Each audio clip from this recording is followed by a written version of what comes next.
Hello friends, आज हम लोग डिस्कस करने जा रहे हैं मेटलर्जी के अंदर नेक्स्ट टॉपिक है ना। मेटलर्जी के अंदर अब तक जो हमने पढ़ा हुआ है उसके अंदर क्या कर रहे थे कि हम लोगों ने डगिंग स्टार्ट कर दी, उसके बाद उसके अंदर क्रशिंग किया, ग्राइंडिंग विल बी देयर। अब हम लोग जो डिस्कस करने जा रहे हैं that is all about extraction, बराबर है। तो यहाँ पर टाइटल है extraction of crude metals from concentrated ore, बराबर है। तो जब हम लोगों को सबसे पहले जो मेटल मिलता है, यानी कि ओर, मेटल तो बाद में मिलेगा ना, मेटल अभी से थोड़ी मिलेगा, ओर मिलेगा। तो सबसे पहले हमने मिनरल पढ़ा, बराबर है। उसके बाद ओस पढ़े। ओस में और मिनरल्स में क्या फर्क है? ओस एक ऐसा मटेरियल है जिसमें से हम लोग इकोनॉमिकली, बराबर है, और कन्वेंशनल मेथड से उसके अंदर से एक्सट्रैक्शन कर सकते हैं। यानी कि सारे के सारे मिनरल्स जो है वो ओस पॉसिबल है ही नहीं। अगर आपके पास एल्यूमिनियम के मिनरल्स है तो उसके अंदर हम लोग सिलेक्ट कौन सा करते हैं? बॉक्साइट। बॉक्साइट क्यों सिलेक्ट करते हैं? क्योंकि बॉक्साइट के अंदर एल्यूमिनियम का कॉन्सेंट्रेशन कैसा है? ज्यादा है, बराबर है। दूसरी बात, इजीली हम लोग उसको कन्वर्ट कर सकते हैं। जैसे लास्ट लेक्चर में हमने देखा था कि एल्यूमिनियम को हम लोग बेयर प्रोसेस के थ्रू एल्यूमिना में कन्वर्ट कर सकते हैं, यानी कि बॉक्साइट में से एल्यूमिना, एल्यूमिना के बाद क्या हो जाएगा? Gold Herod. क्लियर है इतना? अच्छा, तो जो हमारी मेटलर्जिकल प्रोसेसेस है उसके अंदर स्टेप्स होते हैं। Step number 1 crushing and grinding, बराबर है। बॉल मिल के अंदर हमने उसको क्रश किया, ग्राइंड किया, बराबर है। उसके बाद उसमें से हमने कॉन्सेंट्रेशन के मेथड्स पढ़े। कॉन्सेंट्रेशन के मेथड जो होते हैं वो कौन कौन से होते हैं? तो कॉन्सेंट्रेशन के मेथड के अंदर सबसे पहला नाम किसका आएगा बेटा? तो हैंड पिगिंग, बहुत ही पुराना मेथड है। उसके बाद है हाइड्रोलिक वॉशिंग। तो हाइड्रोलिक वॉशिंग जो है उसमें क्या करते हैं? डेंसिटी के हिसाब से पानी का फ्लो पास करेंगे तो हैवियर जो पार्टिकल्स है, ओर पार्टिकल्स, वो रहेंगे लाइटर पार्टिकल्स वॉश अवे, बराबर है। नेक्स्ट हमने देखा था क्या? इलेक्ट्रोमैग्नेटिक सेपरेशन, बराबर है। और उसके बाद हमने क्या देखा? Flotation, most important process. Leaching पढ़ा। लीचिंग के अंदर हमने दो पढ़े कि बॉक्साइट का लीचिंग कैसे होता है और सिल्वर और गोल्ड का कैसे होता है। तो आज हम लोग सीखने जा रहे हैं कुछ नई चीज़ें जिसमें एक्सट्रैक्शन ऑफ क्रूड मेटल्स जो है वो हमें करना है फ्रॉम कॉन्सेंट्रेटेड ओर, बराबर है। तो ये चीज़ जो है उसके लिए 2 स्टेप है, बराबर है। 2 स्टेप के अंदर सबसे पहला स्टेप कौन सा है तो वो हम लोग नोट कर रहे हैं। थोड़ा सा मुझे लग रहा है 1 मिनट में चेक कर लेता हूँ।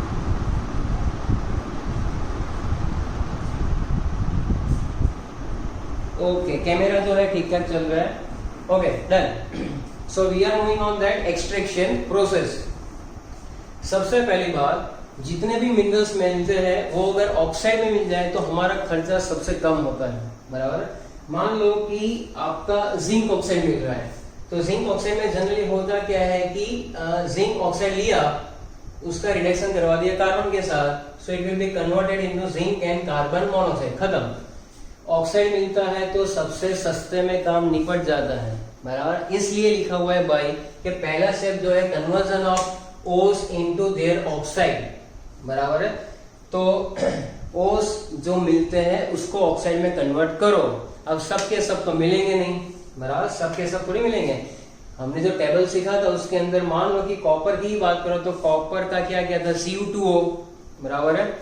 उसके बाद Cu2S, बराबर, CuCO3, CuOH ट्वाइस, मैलेकाइट ना, वो सब तो सारे के सारे मिलते नहीं हैं। तो हमें क्या करना पड़ेगा? उसके लिए कुछ स्टेप्स फॉलो करने पड़ेंगे। सबसे इंपॉर्टेंट क्या है कि कन्वर्जन ऑफ ओस इनटू देयर ऑक्साइड, बराबर है। अच्छा, दूसरा जो है यहाँ पर है reduction of metal oxide into free metal. तो पहले तो अगर जिंक सल्फाइड है तो जिंक सल्फाइड को पहले ऑक्साइड में कन्वर्ट करो और उसके बाद कार्बन या तो कार्बन मोनोऑक्साइड के साथ उसका रिडक्शन करवा दो, बराबर। ये बहुत ही सिंपल सा कंसेप्ट है जिसके अंदर 2 स्टेप मेन है। एक करना है conversion of ore into oxide, दूसरा है reduction of metal oxide into free metal. यहाँ तक क्लियर है? क्लियर है। चलो आगे बढ़े हम लोग। तो जनरली जो है मिनरल्स किस फॉर्म में मिलते हैं, बराबर है, और उसमें से ओर्स हम लोग देखेंगे क्योंकि अब ओर्स की बात ही करेंगे। ओर्स जनरली होते हैं, मिनरल्स तो बहुत सारे होते हैं। मिनरल्स होते हैं हाइड्रोक्साइड के फॉर्म में, कार्बोनेट के फॉर्म में, या तो सल्फाइड के फॉर्म में, एक्सेट्रा एक्सेट्रा एक्सेट्रा, बराबर बहुत सारी चीजें हैं जिसमें वो मिलते हैं। अब उसमें से हमें क्या करना है, सबसे पहली मेथड कौन सी बेटा, कैल्सिनेशन, बराबर। ये नोट्स है, इसको अपनी नोटबुक में अच्छे से लिखना है आपको, इसलिए लिखा हुआ है क्योंकि इसमें हमारा टाइम वेस्ट ना हो, बराबर। बाकी ये सारी चीजें ओरली में फटाफट बोल जाओ तो 10 मिनट में टॉपिक खत्म भी हो जाएगा, लेकिन आपको समझ नहीं आएगा। तो मेक श्योर के साथ में बने रहे, बराबर है।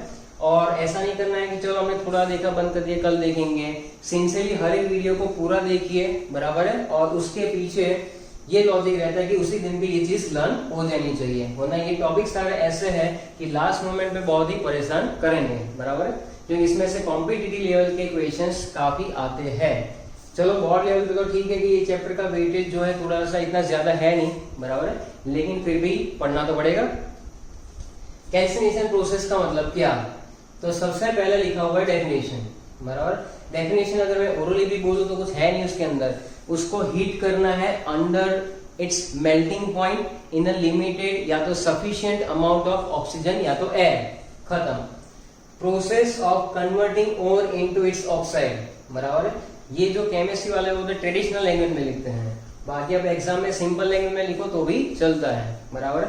तो एक बंदा है रॉकी, बराबर है। अब उसके पास कोई ना कोई और आ गए तो उसने क्या किया, चूल्हा चालू किया है, चूल्हा चक्की यानी किया, यहाँ पर फर्नेस कहते हैं उसको, क्या करते हैं, फर्नेस। फर्नेस कितने टाइप के होते हैं, तो फर्नेस होता है बेटा ब्लास्ट फर्नेस। किसी के दिमाग में ऐसा हो कि वहां पर ब्लास्ट फर्नेस यानी दबा दब ब्लास्ट होते, तो ऐसा नहीं होता है। वहां पर टॉयल्स होते, उसमें से ऑक्सीजन जो है एयर का फ्लो रहता है और उसमें हीट जनरेट होती है, बराबर। ऐसा दिखाएंगे आपको। कैल्सिनेशन का मतलब क्या, process of converting ore into its oxide. और किसकी ओर, जिसकी भी हो, बराबर है, हमें पढ़ना है। और हो सकती है एल्यूमिनियम की, हो सकती है आयरन की, हो सकती है। इसकी ओर को क्या करना है, हीट करना है, बराबर। तो converting ore into its oxide, oxide में कन्वर्ट करना है by heating it strongly, strongly उसको हीट करना है below its melting point, either in absence of air या तो limited supply of air. Absence of air का मतलब क्या, कि बिल्कुल एयर ना जाए। अब जो फर्नेस होती है उसके अंदर क्या होती है, छोटी छोटी खिड़कियां होती है, बराबर। ऐसी खिड़कियां होती है, तो इस खिड़की जो होती है उसको कहते हैं ये लोग वेंट्स, बराबर। तो ये वेंट जो होती है उसको या तो खुला छोड़ दो, बराबर। तो खुला छोड़ो तो बाहर से कोई जाकर अंदर देख सकता है, ऐसा ना, ऐसा नहीं होता है भाई। अब यहाँ पर ये खिड़कियां जो है बेटा, बराबर, वहां पर क्या करना है, उसको खुला छोड़ दो। खुला छोड़ दोगे तो फिर पूरा एयर उसके अंदर सप्लाई करेगा, बराबर। और अगर आधी खिड़की बंद कर दी, खिड़की समझते हो ना, हाँ, तो आधी आधी खिड़की हमने बंद कर दी, एयर वेंट्स थोड़े रखे हैं, तो क्या होता है, लिमिटेड सप्लाई ऑफ ओर। इसमें और रोस्टिंग में और ज्यादा कोई फर्क नहीं है, या तो खिड़की पूरी खोल दो या तो उसको थोड़ा सा पार्शियली, बराबर है, खुला रखो, बराबर। पूरा बंद करने की कोई जरूरत है नहीं, वरना फिर हवा आती नहीं है ना तो ब्रीथिंग में प्रॉब्लम हो जाती है, तो ऐसा नहीं करना है। तो कैल्सिनेशन में क्या है कि लिमिटेड सप्लाई ऑफ एयर, बराबर है। ये डेफिनेशन हो गई सिंपल से कि प्रोसेस इन विच, बराबर, और converting in its oxide strongly heating below its melting point in the absence of air, या तो क्या लिख सकते हैं, limited supply of air. Understand, हाँ या ना, हाँ बोलो, यस, ऐसा। केमिकल चेंजेस होंगे भाई, केमिकल लोचा हो जाता है उसके अंदर, जैसे आपके दिमाग में केमिकल लोचा चलता है ना, अब इसमें इक्वेशंस देखना, अभी धीरे धीरे केमिकल लोचा स्टार्ट हो जाएगा, क्योंकि इसकी इक्वेशंस काफी फाड़ू है, इसको रिटर्न प्रैक्टिस करनी पड़ती, वरना याद नहीं रहते भाई। तो केमिकल चेंजेस जो है उसमें सबसे पहला क्या पॉइंट है, moisture will be driven out, यानी कि जैसे जैसे हम लोग उसको हीट करना स्टार्ट करेंगे, सिंपल सा कंसेप्ट है, मॉइस्चर ड्रिवन आउट का मतलब मॉइस्चर निकल जाएगा, बराबर। आप अभी धूप में बाहर निकलो, बराबर, और वापस आओ तो कैसे कौवे जैसे हो जाते हो ना, कहीं पर क्रिकेट मैच खेलने गए वो 2 घंटे के लिए, बराबर है। फिर बोलो कि घर पे आकर कोई पूछे तो बाल ऐसे कौवे जैसे हो गए होते हैं, बोले लाओ पानी लाओ पी लेते हैं, तो ऐसा होता है इसमें भी, इसका मॉइस्चर जो होता है ड्रिवन आउट हो जाता है, बराबर। दूसरी बात होती है बेटा, वॉलेटाइल इंप्योरिटी जो होती है ना, वो गैसेस के फॉर्म में रिलीज हो जाएगी। वॉलेटाइल इंप्योरिटी का मतलब है कि सल्फर हुआ तो सल्फर डाइऑक्साइड के फॉर्म में गया, आर्सेनिक हुआ तो आर्सेनिक ऑक्साइड के फॉर्म में गया, क्या, गैस बनकर निकल जाता है, बराबर। तो सल्फर जो है SO2 के फॉर्म में या तो SO3 के फॉर्म में, आर्सेनिक जो है हमारा आर्सेनिक ऑक्साइड के फॉर्म में, अगर फास्फोरस हुआ तो फास्फोरस ऑक्साइड के फॉर्म में रिलीज हो जाता है। That is called volatile impurity of sulphur, arsenic, phosphorus are removed as their volatile oxide. समझ आया? बराबर है। इक्वेशन अभी बताता हूं। तीसरा है water is remove from hydrated oxide और हाइड्रोक्साइड। हाइड्रेटेड ऑक्साइड और हाइड्रोक्साइड के अंदर फर्क होता है भाई। अगर यहाँ पर हाइड्रेटेड ऑक्साइड है तो एक मिनट, यहाँ पर इक्वेशंस लिखेंगे हम लोग। चलो इक्वेशन स्टार्ट करेंगे यहां से।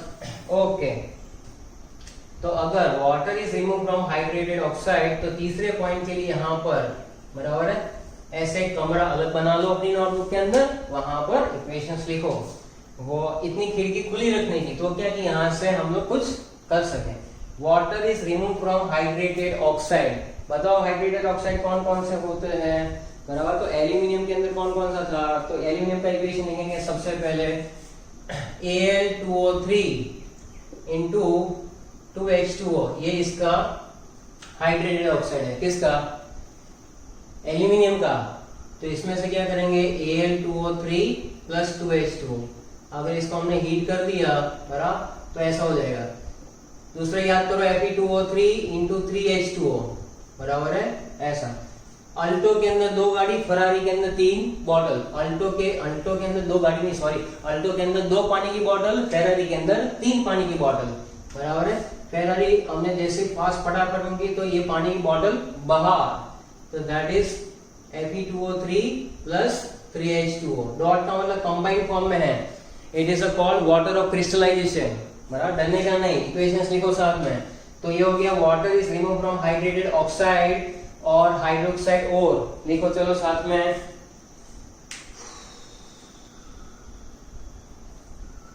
नेक्स्ट है carbonate ores are converted into their oxide by removal of CO2।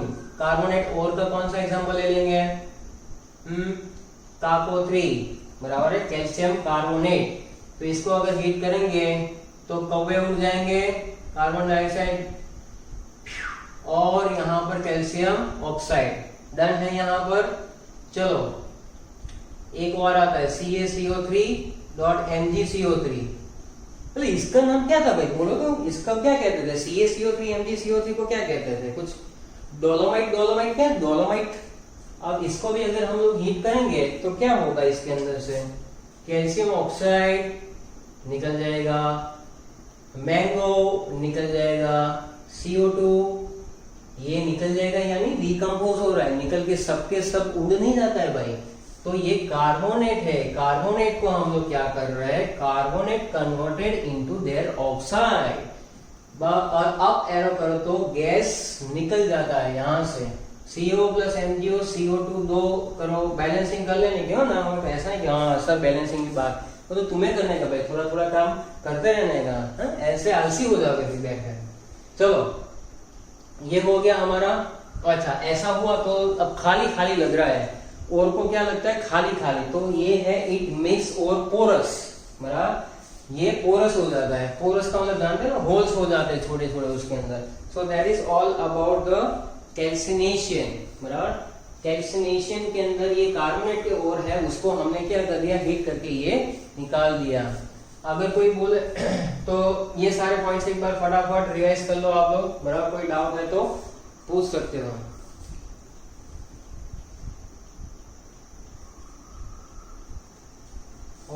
और कोई एग्जांपल तुम्हें याद आ रहा है तो वो भी लिख लेने का भाई।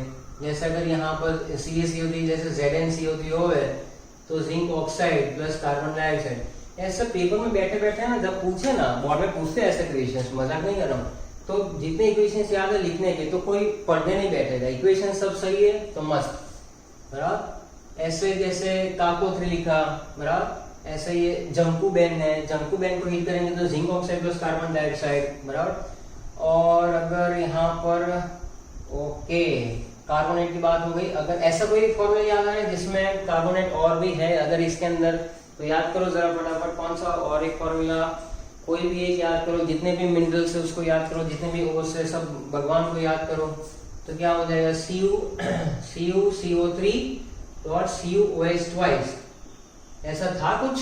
क्या कहते थे इसको, क्या कहते थे याद करो तो। इसको क्या कहेंगे भाई, मैलेटाइट, मैलेटाइट कहेंगे ना, क्या कहेंगे मैलेटाइट। तो इसको क्या करेंगे, 2 मोल्स ऑफ CO बराबर है, 2 मोल्स ऑफ CO हो गया, फिर कार्बन डाइऑक्साइड रिलीज हो गया बराबर, और क्या बचा पानी, H2O को बैलेंस करो तो कितने मोल्स ऑफ वाटर आ रहे हैं फटाफट, चलो बैलेंस करो, इसको बैलेंस करते चलो बराबर। H2O जो है देखो 2 कॉपर थे इसलिए 2 CO बराबर, 2 ही ऑक्सीजन 4 5 3 2 5 डन, चलो डन हो गया ये। तो ये सारे जो इक्वेशन है वो आप कैल्सिनेशन के अंदर सपोर्टिंग इक्वेशन में लिख सकते हैं। चलो क्लियर है, क्लियर है ना? हाँ चलो नेक्स्ट है हमारा रोस्टिंग। रोस्टिंग के अंदर क्या करेंगे, a process of converting ore into its oxide. Roasting में भी वही करना है, लेकिन यहाँ पर फुल ऑक्सीजन बराबर है, ऑक्सीजन फुल मिलेगा यहाँ पर। तो process of converting ore into its oxide, metallic oxide by heating strongly at a temperature insufficient to melt, melt हो जाएगा यहाँ पर, यहाँ बिलो द मेल्टिंग पॉइंट था, melt in excess of air बराबर, एक्सेस ऑफ एयर। तो पहले लिखेंगे डेफिनेशन, पहला पॉइंट टेस्ट किया हुआ है, कॉमन है, कॉमन यानी क्या, moisture driven out. Next point पे आ जाते हैं हम लोग, नेक्स्ट पॉइंट क्या है, ऑर्गेनिक मैटर अगर हुआ वहां पर तो डिस्ट्रॉय हो जाएगा, ऑर्गेनिक मैटर हुआ तो destroyed. Non metallic impurities oxide are as a volatile gases, यानी कि नॉन मेटल की इंप्योरिटी अगर प्रेजेंट हुई तो उसको हम लोग हीट करेंगे तो क्या हो जाएगा, ऑक्साइड के फॉर्म में, गैसेस के फॉर्म में रिलीज हो जाएगा। तो इसमें और इसमें दोनों में कॉमन लिखवा रहा हूं ये इक्वेशन, सल्फर है S8 प्लस 8 O2 कर दो तो सल्फर डाइऑक्साइड 8 SO2, करते रहो बैलेंसिंग, बराबर जा रहा है, हाँ ठीक है चलो बराबर। P4 को हम लोग ऑक्सीजन के साथ हीट करेंगे तो क्या बनाएगा, P4O10 टेट्रा फास्फोरस डाइऑक्साइड, क्या कहेंगे इसको, टेट्रा फास्फोरस डाइऑक्साइड। बैलेंस करो तो 5O2, पॉपुलर जैसे इक्वेशन है सब। आर्सेनिक को करो, आर्सेनिक है प्लस ऑक्सीजन है, आर्सेनिक कौन से ग्रुप का एलिमेंट, बोलो ना नपास, सभी सब नपास हो जाओगे भाई, फेल। नपास में आया ना आर्सेनिक, उसकी बात करो, आप तो सब दन 90 प्लस। आर्सेनिक जो है वो किस कौन से ग्रुप में आएगा, आपके 15 में आएगा कि नहीं, तो जनरल बैलेंस क्या होती है +3, तो उसके हिसाब से आप क्या बनाओगे, AS2O3 क्या बनेगा, आर्सेनिक ऑक्साइड। बैलेंस करेंगे तो यहाँ पे 2 2 2 4 3 2 6 खत्म। ऐसी अगर इंप्योरिटी हुई तो वोलेटाइल गैसेस के फॉर्म में वो रिलीज हो जाएगी। चलो ठीक है, फिर ores are generally converted into their metallic oxide. अगर ओर जो है, मान लो कि यहाँ पर हम लोग क्या करें, स्ट्रांगली हीट करें बेटा, तो हाइड्रोक्साइड और कार्बोनेट तो इसमें कैल्सिनेशन में क्लियर हो जाता है। सल्फाइड के बारे में कोई इंफॉर्मेशन है नहीं, तो सल्फाइड का यहाँ पर लिखेंगे zinc sulphide plus oxygen, it gives zinc oxide plus SO2 बराबर है, SO2 जिंक सल्फाइड को हीट करेंगे तो क्या हो जाएगा, जिंक ऑक्साइड और SO2। इसको बैलेंस करो,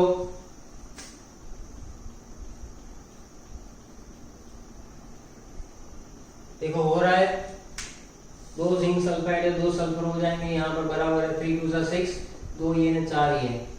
कैसे याद करोगे, रटो इसको, नहीं रटने का, 23 22 खत्म।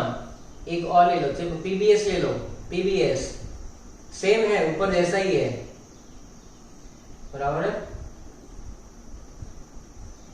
सेलिना के साथ गैलिना होनी चाहिए ना बराबर, गैलिना और सेलिना, नाम तो मालूम ही होगा आपको, किसका गैलिना, गैलिना किसको कहते बोलो बराबर है। चलो PBS ये सल्फाइड हो गया, और कोई सल्फाइड याद आ रहा है आपको, करो इक्वेशन और याद करो थोड़ा सा फटाफट, क्या कौन सा सल्फाइड आ सकता है, और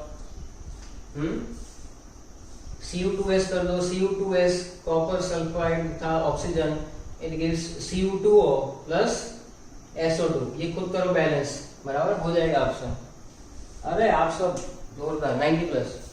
चलो हो गया। अब आगे है कंटेंट हमारा फ्लक्स का। फ्लक्स कुछ चीजें है ना टेक्स्ट बुक में इतनी डिटेलिंग में है नहीं बराबर, तो मैं आपको यहाँ पर पढ़ा रहा हूँ। पैसा नहीं कि सर हाँ ये तो पढ़े ना पढ़े, आपकी मर्जी भाई, आपको JEE देनी है तो पढ़ो, देखो फ्लक्स जो होता है वो क्या होता है, फ्लक्स एक ऐसा सब्सटेंस है, यहां तक हमने जो किया गया क्या, कैल्सिनेशन किया और रोस्टिंग किया, बराबर है। तो आफ्टर दिस प्रोसेस अगर अभी भी कुछ उसमें बाकी है, क्या, गैंग या तो मैट्रिक्स, इसको कहते हैं इम्प्योरिटी, तो उसको रिमूव कैसे करेंगे, तो उसी को कहते हैं फ्लक्स, जो केमिकली उसके साथ कंबाइन हो जाता है, किसके साथ, मैट्रिक्स या तो इम्प्योरिटी के साथ। तो फ्लक्स प्लस गैंग क्या बनाता है, स्लैग बनाता है। याद करो जब आप 10th में आयन का एक्सट्रैक्शन करते थे तो उसमें स्लैग आता था कि नहीं, बराबर, वेरी गुड। तो स्लैग के अंदर क्या होता था, स्लैग फ्लोट करता था ऊपर, फिर हम लोग आयन को अलग निकाले, रॉट आयन, कास्ट आयन, वो सब, और ये आएगा अभी भी, और हम लोग स्लैग को भी अलग कर रहे थे। तो flux is the substance that chemically combine with matrix. तो मैं सिंपल मीनिंग में लिख रहा हूं, फ्लक्स जो है वो क्या है, गैंग्यू के साथ, गैंग्यू कहते हैं, गैंग्यू क्या, फ्लक्स गैंग्यू के साथ यानी मैट्रिक्स के साथ कंबाइन होकर क्या बना देगा, स्लैग बना देगा।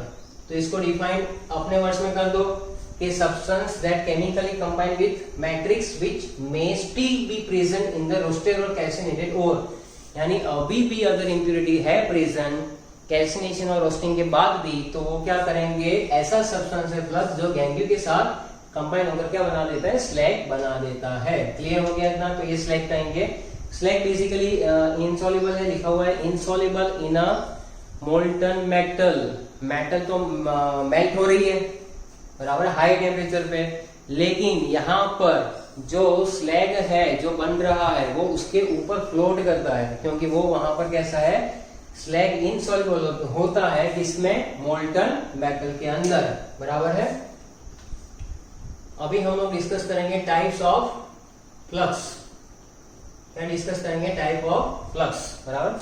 तो टाइप ऑफ फ्लक्स के अंदर क्या करेंगे, फ्लक्स दो टाइप के होते हैं, एक आपका रहेगा और किसके बेसिस पे रहेगा ये, तो जो है डिपेंडिंग, लिख सकता हूं मैं यहाँ पर, depending on nature of impurity, nature of impurity present in ore, बराबर है।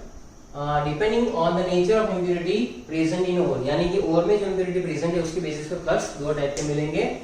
पहला जो है फ्लक्स वो उसको कहते हैं हम लोग एसिडिक फ्लक्स। क्या कहते हैं बेटा, एसिडिक फ्लक्स। ये एग्जांपल से क्लियर होगा। एसिडिक फ्लक्स यानी क्या होता है, मान लो कि यहाँ पर ऐसा मैंने लिखा कि भाई कैल्शियम ऑक्साइड है, मेटलिक ऑक्साइड कैसे होता है नेचर में, बेसिक होता है कि नहीं भाई। तो कैल्शियम ऑक्साइड जो है वो एक बेसिक इम्प्योरिटी है, उसके साथ हम लोग SiO2 का रिएक्शन करवाते हैं, तो ये क्या कन्वर्ट हो जाता है, CaSiO3। अगर आपके पास ये देखो यहाँ पर दो इक्वेशन लिख देता हूँ, फिर समझा देता हूँ। कैल्शियम ऑक्साइड, मेटलिक ऑक्साइड कोई भी लिख सकते हो, कैल्शियम ऑक्साइड लिखो, मान लो कि आयन ऑक्साइड लिख दिया यहाँ पर FeO, तो वो SiO2 के साथ FeSiO3, तो ये सारे के सारे जो मेटलिक ऑक्साइड है, अब यहाँ पर लिखो बराबर के इम्प्योरिटी जो होगी वो कैसी होगी और फ्लक्स कैसा होगा, बराबर। तो ये आपकी इम्प्योरिटी है ना, बराबर, बेसिक इम्प्योरिटी है ये। This are basic impurities, basic impurities जैसे कि लाइम हुआ, मेटलिक ऑक्साइड हुआ, वो सारी बेसिक इम्प्योरिटी है। SiO2 के ब्रैकेट में क्या लिखेंगे हम लोग, it is acidic flux, it is acidic flux, बराबर है। इस तरह से SiO2 के साथ कंबाइन होकर वो बना देता है स्लैग, क्या बनाएगा, स्लैग, बराबर है। इतना क्लियर है। तो when substance having basic impurity present, that is metallic oxide, then we use the acidic flux. This is a chemical substance which react with the impurities to convert into slag. Clear है। फिर से types of flux में दो type के होते हैं, किसके basis पे, depending on the nature of impurity. अगर इम्प्योरिटी बेसिक हुई तो फ्लक्स एसिडिक, और अगर इम्प्योरिटी एसिडिक हुई तो बेसिक। क्लियर है इतना। बेसिक इम्प्योरिटी के साथ एसिडिक फ्लक्स जो है, तो बेसिक इम्प्योरिटी में क्या क्या आएगा वहां पर, मेटलिक ऑक्साइड, क्या आएगा, मेटलिक ऑक्साइड। और दूसरा जो है वो इसलिए फ्लक्स क्या यूज किया, SiO2, तो वो क्या प्रूव हुआ, वो एसिडिक फ्लक्स है। और हाँ, दूसरा है हमारा बेसिक फ्लक्स। बेसिक फ्लक्स में क्या होता है, और एसिडिक इम्प्योरिटी। अब SiO2 जो है वो एसिडिक इम्प्योरिटी के फॉर्म में है। SiO2 क्या है यहाँ पर, एसिडिक इम्प्योरिटी, बराबर है। और एसिडिक इम्प्योरिटी में बहुत सारी चीजें हो सकती है, SiO2 हो सकता है, फिर P4O10 भी हो सकता है, बराबर है। तो ये लिखते जाओ कि बेसिक फ्लक्स जो है वो कैसे डिजाइन करेंगे। तो लिखो for acidic impurity such as SiO2 silica, P4O10 tetraphosphorus dioxide present in ore, ये जब और में प्रेजेंट होता है बेसिक फ्लक्स यूज होता है। कौन सा basic flux? Like CaCO3, MgCO3, बराबर है, और कई बार Fe3O4 भी, इतने यूज होते हैं, बराबर है। तो फॉर एसिडिक इम्प्योरिटी यानी कि SiO2 जो है उसके लिए क्या यूज करेंगे? MgCO3 कर लो, MgCO3 क्या बनाएगा? MgSiO3 बनाएगा और कार्बन डाइऑक्साइड को क्या कर देगा? रिलीज कर देगा। तो ये क्या बना? स्लैग।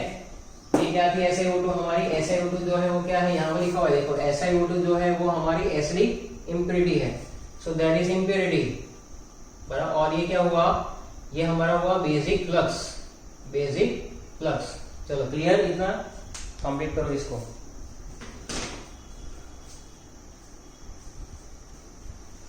यहां तक कंप्लीट कर लो, फिर आगे बढ़ते हैं।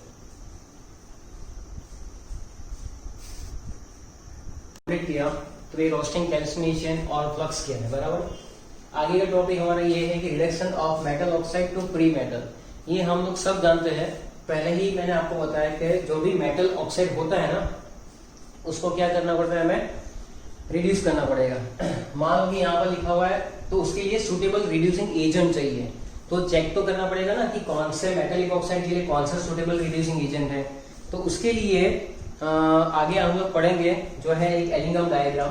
बेसिकली मान लो कि आपके पास कोई भी मेटलिक ऑक्साइड है, जिंक ऑक्साइड है, पहले ये सल्फाइड होता है, बाद में उसको ऑक्साइड में कन्वर्ट करते हैं, अभी हमने देखा ना रोस्टिंग और कैल्सिनेशन में। तो ये हो गया जिंक ऑक्साइड, कार्बन के साथ रिएक्ट किया तो जिंक ऑक्साइड में से जिंक प्लस CO।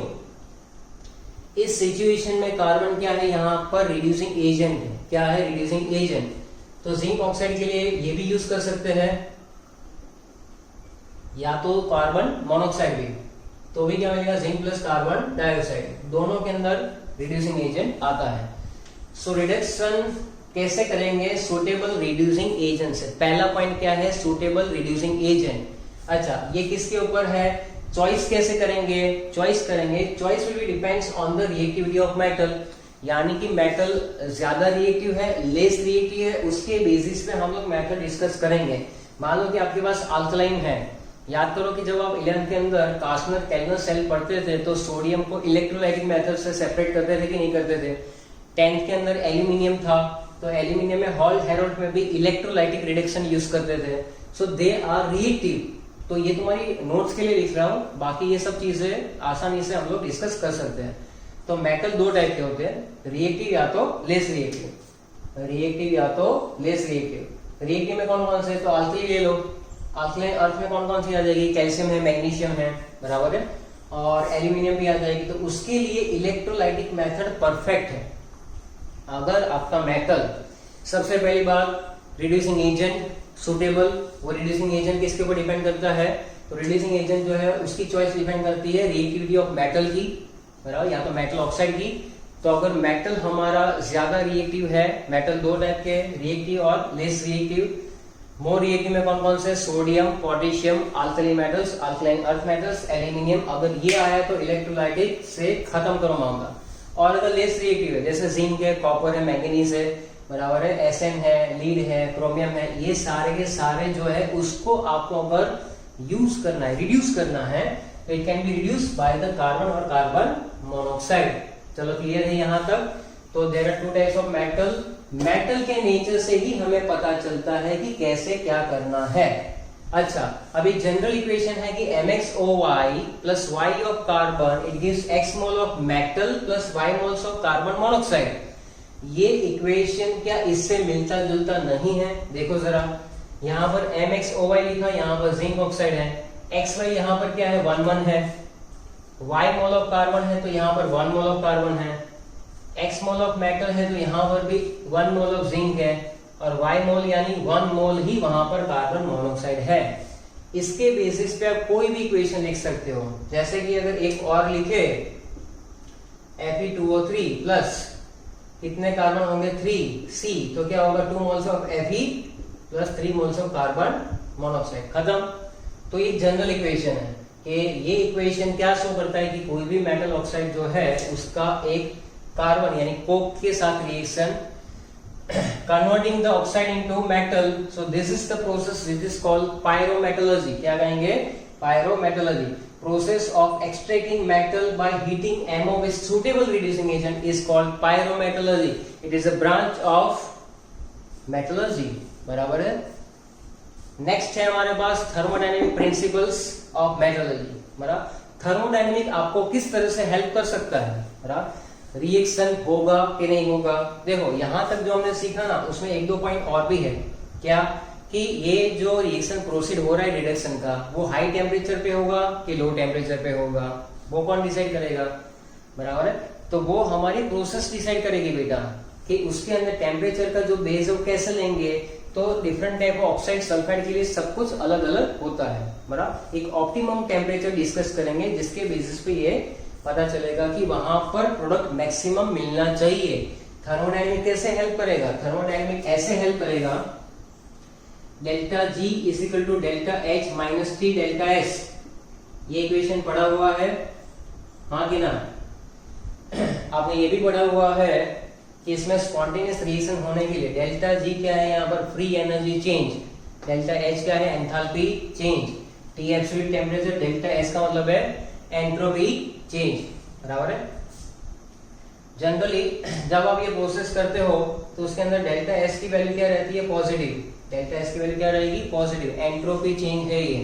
बराबर है, तो यहाँ पर जो है उसकी वैल्यू पॉजिटिव होगी। तो ध्यान से सुनना, डेल्टा एस की वैल्यू जो है वो पॉजिटिव होगी, तो जब टी इसके साथ मल्टीप्लाई करेंगे तो वैल्यू जो है और बढ़ेगी कि नहीं? When we increase the temperature then T delta S is greater than delta H, yes और नो। बराबर है, क्योंकि इससे तुम्हें पता चलेगा कि फिजिबिलिटी रिएक्शन की है या नहीं, रिएक्शन आराम से होगा कि नहीं, वो कौन बताएगा हमें? थर्मोडायनेमिक्स। डेल्टा जी नेगेटिव मिलेगा तो स्पॉन्टेनियस रिएक्शन है, वरना नहीं है। फिर से सुनो, डेल्टा एस क्या है हमारे पास? पॉजिटिव है। T delta S greater than delta H. मान लो कि कोई ऐसा इक्वेशन आ रहा है जहां पर टी डेल्टा एस और इसकी वैल्यू बहुत ज्यादा है। बराबर है, तो मैं ऐसा लिख लेता हूँ, सपोज करता हूँ मैं, सपोज छोटी वैल्यू जैसे कि 5-10 आया, तो 5-10 का फाइनल आंसर नेगेटिव आया कि नहीं? इसका मतलब कि डेल्टा जी जब नेगेटिव आएगा, तो हम लोग क्या सीखते थे? Spontaneous process. क्या था वो? Spontaneous process. तो ये सारी बातें आपको पता होनी चाहिए कि criteria for the feasibility of reaction वो क्या होगा कि at any temperature delta G of the reaction must be negative and if delta S is positive, बराबर, कोई भी टेम्परेचर पे डेल्टा जी क्या मिलना चाहिए? फाइनली नेगेटिव मिलना चाहिए, तो ही स्पॉन्टेनियस रिएक्शन होगा। फिजिबिलिटी ऑफ द रिएक्शन का मतलब क्या है? स्पॉन्टेनियस रिएक्शन अपने आप हो जाना चाहिए।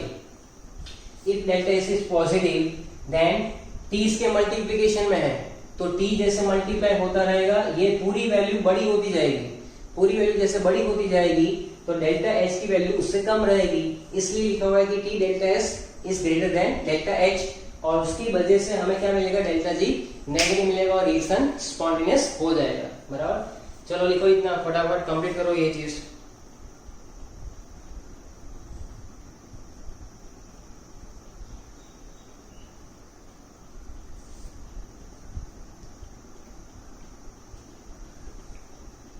तो ये एक पहला पॉइंट है। इसके अंदर और एक चीज ऐड कर दो। सेकंड जो है delta G is equal to क्या था? -2.303 RT log K। एक ऐसा भी इक्वेशन था ना, वहां पर K क्या था हमारा? Equilibrium constant. KC लिखते थे, KP लिखते थे, कुछ भी। अब ध्यान से देखो, इस इक्वेशन में भी क्या पता चलता है हमें? अगर K इज ग्रेटर देन 1 है, K 1 से ग्रेटर है, तो K का वैल्यू एज्यूम कर लो कि 10, तो log 10 क्या होगा? 1 होगा। सब कुछ मल्टीप्लाई करते करते फाइनल आंसर क्या आएगा? डेल्टा जी कैसा आएगा बेटा? नेगेटिव आएगा। के जब ग्रेटर देन 1 होता है तो log 10 1 multiply final answer will be negative and that's why it is called spontaneous reaction. Spontaneous reaction. अगर k लेस देन 1 हुआ तो क्या करेंगे, डेल्टा जी वहां पर कैसा मिलेगा हमें, पॉजिटिव। देखो k लेस देन 1 में क्या करो, k लेस देन 1 में 10 टू पावर -1 कर दो, यहाँ 10 टू पावर 1 एज्यूम करो, 10 टू पावर 1 इसमें पुट अप करो, 10 टू पावर -1 करेंगे तो -1 आगे जाएगा, माइनस माइनस प्लस, तो delta G positive non spontaneous. और k की वैल्यू अगर 1 हो गई, 1 रखो यहाँ पर, log 1 0, तब डेल्टा जी क्या हो जाएगा 0। फिर से सुन लो, ये 11 में पढ़ा हुआ है, डेल्टा जी क्या था हमारा -2.303 RT log k greater than 1 में क्या हुआ, डेल्टा जी नेगेटिव यानी स्पॉन्टेनियस। k लेस देन 1 यानी 10 टू पावर -1 अगर पुट अप करते तो क्या हो जाएगा, delta G will be positive यानी नॉन स्पॉन्टेनियस। और हाँ, k इज इक्वल टू 1 हो गया तो डेल्टा जी बिकम 0, तो क्या कहेंगे, equilibrium process will be occur. क्या होगा, equilibrium process will be occur. इतना लिखा है, पानी पी लेता हूँ थोड़ा सा।